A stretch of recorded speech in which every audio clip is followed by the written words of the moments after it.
The comic explosion has its origins, like tragedy, in religious ritual, developing out of the phallic processions that celebrated sexuality and growth. And it becomes recognizably theatrical, like so much else in this history, in Greece, especially towards the close of the Golden Age, the end of the 5th century BC. And like all drama, the source of comedy lies in people, in their rituals, in their concerns, in their view of the world. This is a scene from the Acharnians by Aristophanes.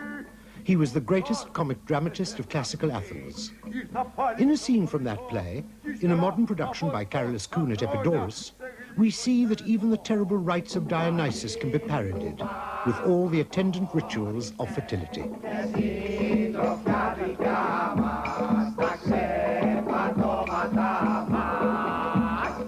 Comedy grows out of the recognition that life is to be enjoyed, that living things must be encouraged to reproduce themselves, that the gods must be encouraged to favor the reproduction of living things. Comedy has always admitted the obscene and the salacious because they are part of the fruitfulness of life.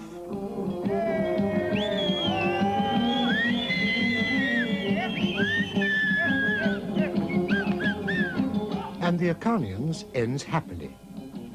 In the final scene, we witness a marriage celebration. It is a perfect image of hope, of the continuation of life. That assertion that life, despite everything, must go on, is a prerequisite of comedy.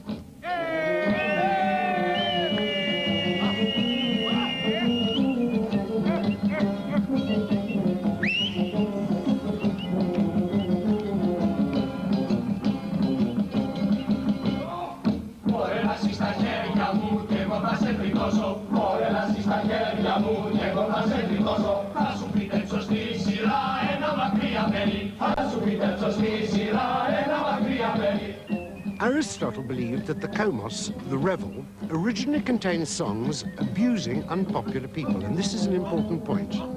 Society licensed the satire of people and situations that were thought to be destructive to the life force. One of the best ways of dealing with the intolerable is to make fun of it.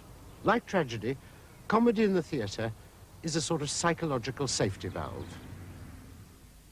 Greek comedy made use of the chorus, often masked and dressed as animals.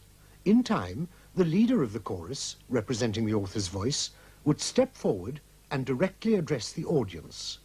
He was to become the prologue.